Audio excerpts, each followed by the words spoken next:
And joining us live in studio is Mosiri Otsiane. He is the chairperson of the South African Liberty Foundation and also an attorney with Mosiri Attorneys and Associates. Good evening to you and thanks so much for joining us.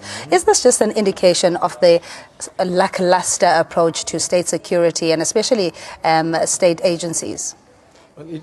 One can say that you would want to blame the manner in which the security is handled, but on the other hand, you can't overrule that there are certain internal workforce that is within that is making sure that these computers, or rather the critical thing, which is the information contained in our justice systems department, seems to be finding themselves in the wrong hands. So from the face of it, clearly one can make a judgment that there is a serious campaign ongoing against our state justice system in this particular instance. And one can overrule it that you had the breaking that happened there at the judge president of the Constitutional Court, the other one in the magistrate, the other one at the Hawks. All these are internal forces that are happening, but you can't overrule that there is a sinister force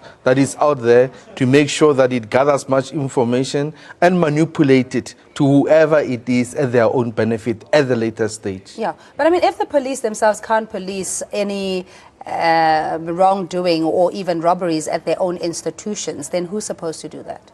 Well, you can say, listen, crime happens at all times. You can have the best systems that are there. One is not defending the police. Yes, one should be worried that, if the police can't protect themselves, how safe are the South Africans in large? But one should not, on the other hand, misjudge the fact that you have internal forces that are out there that you are working with. You cannot overrule that even the very same police officers are the ones who might have other police officers who might have, been part and parcel of that syndicate that seems to be attacking our justice department centers. Yeah, but if you talk about this kind of narrative or scenario where there may be a sinister plot for whatever reason, either to implicate, say, judges in this case, or even to manipulate or threaten them with sensitive information, how do you uncover if you don't have a profile of who the syndicate is? Who now, at this current moment, you've got emails running around. And these are emails of individuals, and they seems to be spreading all over every newspaper, media, houses, and so forth. How does one penetrate into that last lap of having to penetrate it into another section, taking information, and so forth? So you cannot overrule at any stage that there is seriously a sinister group that is out there that intends to manipulate the information gathered and make sure that it is spread all over in erroneous or in an attempt to make sure that there is a regime change. Yeah. You can't overrule this scenario. But in most cases, it seems to be an inside job because there's no forced entry, or at least no visible forced entry. And that begs the question in the credibility of the employees within the state security agencies. It's allowing time. Investigation has to be done so that the enemy within has to be arrested, so that disciplinary processes can happen in there. If needs be, criminal charges must also happen in that sector. But at an overall picture, one cannot just blanketly, put an overall blame and say that the police are not able to protect themselves. They will not, at the ultimate end, not be able to protect South Africans in general. The enemy within has to be arrested. There has to be further investigation, or other investigation that has to happen in there. Up until we know who these people are, all we can do is to speculate that it could be internal workforce, it could be that. But up until there is a clear arrest of the culprits, is then that we would make our own assumption at that level. Yeah, but I mean, we've seen many investigations or even cases that are lying with the Hawks. And of course, you have to ensure that each case has got the merit for a successful prosecution. So if documents are now going missing, what are the rates of success of even having those cases being prosecuted? The other factor is that if we put too much pressure on these, that's why you will have people just out of nowhere making sure that they make imminent arrest, and you'll end up arresting wrong people because there's a lot of public pressure which is out there. like any other crime that has been committed, a investigation has to pursue. And after that investigation is concluded, then you would have people prosecuted. Now, if we put too much pressure in this instance, we'll end up having wrong people arrested. And at the end of the day, you'll have a situation where the cases are withdrawn. And at ultimate end, we say that the police are unable to do their work. What does it say about national state security if key institutions are now appearing to be soft targets? Well, I think it should raise an alarm. It should really raise an alarm. We would say that there is a serious sabotage that is happening. Why suddenly is there so enormous or so much interest in making sure that the computers are stolen from this institution? What are the interests? And on the other hand, what is the intention thereof? The information obtained, what is the intention thereof? How is it going to be taken out in the public? What is it that we're going to find at the ultimate end? That these information either be manipulated or information that it seems to be genuine, we do not know at this stage. But I think at that national level, there should be a real address, particularly to the minister in charge of the police, to address this and to take this matter seriously and make sure that the culprits are arrested and we know why these crimes were committed. In other instances, can be just a normal, unintentional a crime against the state. That would happen, that these are your common thieves that will steal computers and sell them generally. But in another instance, what we'll think is that there seems to be a program of action in making sure that this institution, the computers or the information contained in them is stolen, particularly when you go for the computers. All right, so let's get a word from Kay Makubela, is the South African Police Service spokesperson. Good evening to you and thanks for joining us. I mean, we're seeing these robberies at close succession in key institutions that are critical in national security, Mr. Makubela. How far are you with the investigation, number one, with the Hawks computers being stolen, the incident at the Chief Justice's office, and a number of others? Yes, good evening. Yeah, indeed, the cases are under investigation, and we are following all the leads which we are busy gathering, and also still calling for those who might have the information to come forward, so that we can speedily solve these criminals. However, we are also having some information which it is assisting the investigators in terms of the investigation. And we believe with what the team is doing, sooner or later the suspects will be arrested. Can you tell us about the case involving the Helen Suzman Foundation, where computers were also stolen there, and the other case regarding the most recent one in the Pretoria Magistrates Court? Well, as I know that the case is under investigation with the Hawks, and we believe that they are in advanced stage in terms of the investigation. And if you want to know more information about it, just contact the Hawks spokesperson. He will elaborate more on that. But the one of the Pretoria Magistrate, which happened on Thursday, yes, it happened late in the afternoon. It was discovered by the people who was reporting on duty at night, and the thorough scene investigation was done. We believe with all the leads which we got from the scene, it will assist us for our investigation. But however, we're still calling for those who might have information to come forward so that they can assist us with speedily solving of these criminals. All right, please stay on the line. We have Marina Savicha, constitutional lawyer, on our outside broadcast. Pat, good evening to you and thanks so much for your time. What are your concerns in terms of what seems like very poor security measures in very key institutions in our security cluster and justice cluster for that matter? Well, I'm much concerned. And I know that thousands and thousands of my fellow citizens are just as concerned. You know, I'm not an alarmistic person, but if you see a pattern of these important files being stolen, you ask yourself, is there a plot? Is there an insidious plot and orchestrated attack? Do you know, an attack on the institutions of state? And to attack the institutions of state and the prosecuting authority and the police and is absolutely one of the pillars of our democracy. So if you really want to be very concerned, and one could say, but you know, these acts combined together, it can be shown that there's a link of getting information, undermining the institutions of the state. Do you know what that is?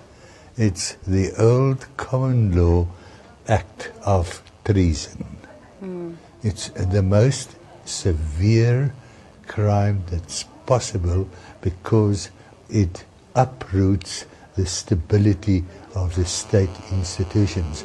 Now, what I just want to say is these burglaries must be given the most, the highest priority and get into the open. But to show us it's people who just steal, okay, it's a bad thing to steal, and you steal computers here and there. But if there's a pattern, and it seems to me, Chief Justice is the head of our judiciary, the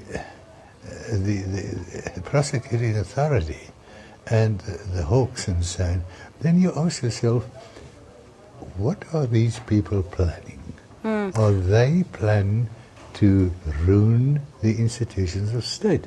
And that is an act of treason. Yeah, but what is it also about state intelligence, though, that there has to be monitoring and evaluation of the weakest areas or where the state might be vulnerable? That surely we should have been able to identify those spaces, Mr. Visser. If you can maybe explain to us that state intelligence, knowing the kind of sensitive information that's there and the potential threat it poses if it's in the wrong hands, why has security not been reinforced? But that's exactly the issue. I mean, it's of the highest importance that the security forces protect the stability, the integrity, the feasibility, and the strength of our public institutions. And how are our public institutions kept alive? How are they strong enough to form and to execute and to do their constitutional duties? It's through Parliament, it's through the executive, it's through the various municipalities. All our government institutions depend on stability and the assurance that what they are doing are not going to be undermined. And this, one could say, is a kind of almost insidious attack on state institutions and on the stability of our whole statehood. Now, if that's the question, and it's got to be questioned, it's got to be investigated, as you rightly say, why didn't they make a sort of a list of priorities and say state security includes not only the security of high officials, buildings and so on, but it includes as the information gathered by the state to carry out their job and to keep stability in the state.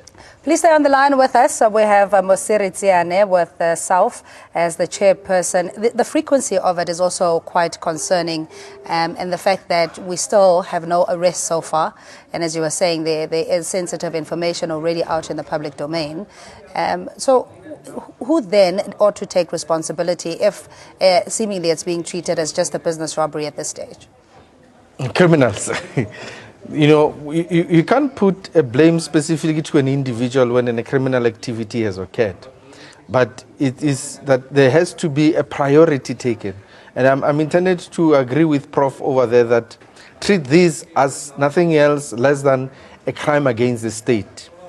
And in that instance, you take it to a higher priority and say these are not just an ordinary criminal activities that one can assume. These are nothing else but the intention to have a state dysfunctional, or either way to have a disruption of the state at the pillars. The institutions that are robbed are not just ordinary institutions. These are some of the institutions that are a part of the democracy that are protected by the Constitution. Your Justice Department is key and critical. Once it has been robbed in that pattern that seems to be following from one incident to another or from one institution to another, it has to be taken seriously. But at this moment, one cannot therefore stand up and point a finger and say, these are the persons who are responsible for the break-in. Or rather, there should have been a more intense security that could have been taken in those institutions. Perhaps there could be that you have in other instances private securities that are there that are guarding this institution. Obviously, there is that kind of having to re-look at the contract that was signed and say, but these are the people who were pretty lame and should have made their security too tight. Up until we know, or up till there are apprehension or arrest of the culprits, then we would be knowing and be able to put a blame at specific individuals or put a blame at a specific lame institution that has made false or failure to make sure that is tight security. And what impact, Professor Visser, looking at the Hawks, so the types of institutions that have been attacked, it's the Hawks, the National Director of Public Prosecutions, and as you rightfully said, the Chief Justice's office in Midrand. This kind of information being out somewhere in the public domain and or with some syndicate, what are we potentially looking at? Well, could you blame ordinary people, you and I and everybody, thinking people, concerned citizens, that they look at these things and these happenings and they say to themselves, some information, some very, very important information is being kept out of the public eye, or even more so, destroyed or removed from public scrutiny. And you ask yourself, if you look at the line of events, what is the plot behind these burglaries? Is it to get information, or to steal, or to get rid of information that could be of a damning effect on certain members of the government? You can't blame ordinary people, thinking people, to see here, and you don't need to be very strongly minded the persecution ideology or a person to think that, look, this is not something that happens out of the blue. The Chief Justice, the Hawks, the other incidents, they all have very important information concerning prosecutions, wrongdoings, unlawfulness, you name them, corruption and so on. And now this is a concerted and this is a definite effort to get this information, these possible court cases out of the way and put a blanket over them. It's really very concerning. One's concerned about so many things in this country, but I wonder if most people realize how serious this is. There should be a specialized unit to look after state security, and that special unit must do everything they can do to prevent in the first place, as you said, and also to see that state security is not threatened in any way. Professor Marius Visser, a constitutional lawyer, thank you so much for joining us. Very briefly, Mr. Makhubela, SAPS spokesperson, whether you're treating these cases as being connected and with the seriousness that it deserves. Well, to us, a crime is a crime. And we believe if there are anyone who knows who committed this crime, we will not hesitate to arrest them. Whether the person is within the institution or the person is out or it's involving the police as they allege. If there is anyone who have information about these people, just come forward so that we can make sure that we arrest these people. The provincial commissioner, she's very much prepared to fight crime, and that's why she always formed teams for investigators to make sure that these in cases within our province are investigated thoroughly. But people, if they have got information, rather than to speculate, assume, bring the information to the police, see what we can do. We have done a lot or break a lot of cases, and we still believe even these criminals who are committing this crime now, one day we are going to catch them. And we also want to assure the community that the police are out in full force to make sure that the people in the country are safe, people in the province are safe. So if there is anyone who thinks that the police are neglecting their job, bring the information with what we are having, with what we are following. We believe sooner or later we are going to catch them and they will be arrested. Kema Kubela, South African Police Service spokesperson, thanks indeed. Professor Marius Visser, a constitutional lawyer, and we have Mosiri Tsiane, the South African Liberty Foundation chairperson and an attorney with Mosiri Attorneys and Associates. Thanks indeed for coming in. We'll take a quick ad break. We'll be right back.